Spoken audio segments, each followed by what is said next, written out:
The Legend of Tianding is an action platformer developed by Taiwanese-based Creative Games and Computer Graphics Corporation and published by Neon Doctrine. The game follows the adventures of Liao Tianding through a Japanese-occupied Taipei during the early 1900s and is based on the real events of that era. Tianding's world and story are presented in a gorgeous manga style, flipping between gameplay and drawn images on the fly to narrate the scenes it would never be able to do with the game's visual style alone. This, along with the unique scenario, really caught my attention, and I jumped right into the game as soon as it hit Game Pass.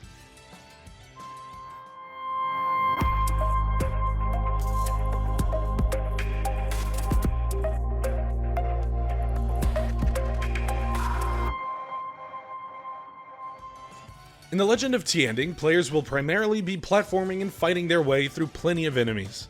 Liao has a fairly decent arsenal on him. He can fight with his dagger, grab a hold of enemies and take their weapons, and kick or punch his way out of trouble.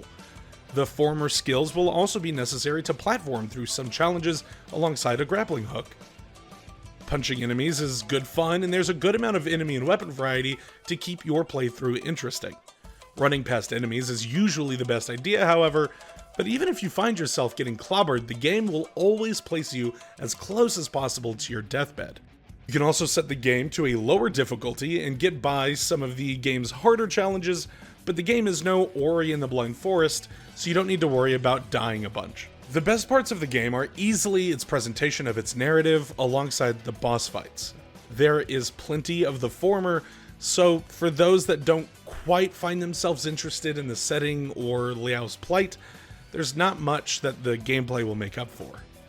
To be more specific, the platforming leaves a lot to be desired. Levels are simplistic, as are the few traps scattered about, and in one particular level's case, I'd outright call lazy. Liao's physics are a hit or miss, and you can definitely feel it as you grapple hook through tight spots, only to barely miss a platform that Liao should have no problem grasping. I also did not find the default controls ideal, but thankfully you can change them. What kept me going was the excellent presentation and cool beats alongside the game's short and sweet narrative campaign. The game supports multiple languages, and the typeface for each one is simply gorgeous. I personally kept it in Japanese just because it almost looked like I was reading the game off an e-reader. The game has plenty of bespoke panels that fly in and out effortlessly. If you are a fan of manga or manhwa and are curious about Asian stories, and in particular those about countries under Japanese rule during the late 1800s, I can easily recommend this game.